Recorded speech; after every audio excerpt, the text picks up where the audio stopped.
I would like to take this opportunity to thank the Dungannon Historical Society, who have worked so hard to ensure that those who passed through the workhouse and are buried there have not been forgotten, and that we will be able to remember them due to their dedication over the years to create the Memorial Garden and this website. My husband Manus was interviewed by the Dungannon Herald in 2018, and he stressed the importance then of a memorial. So these are his words. It would be good to have a handle on the possible numbers who died in Dungannon Workhouse.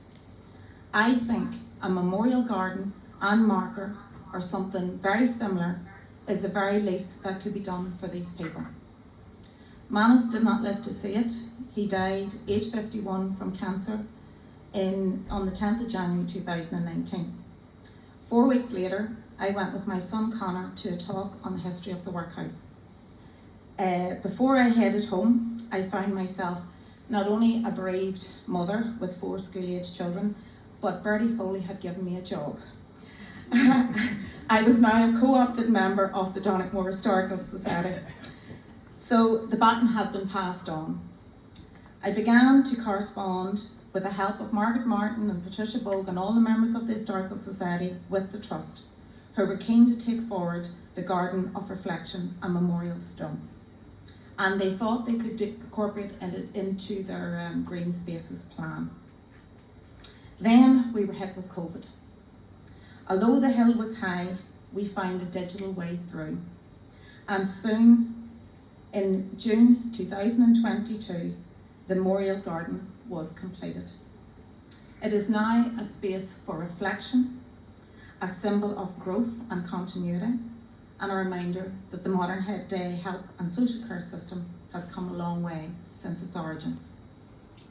The memories of those that we love do not fade completely. They are passed down from generation to generation. O Gluin, go Gluin. And they are being passed on to you now. The burial ground lies on a beautiful, elevated site overlooking County Tyrone. You can see the town lands from which these people came. Now, they are in tune with their environment, with a marker to acknowledge their existence, that they were here, that they were important, and that they mattered. This website too gives them back their name, as they can finally rest in peace.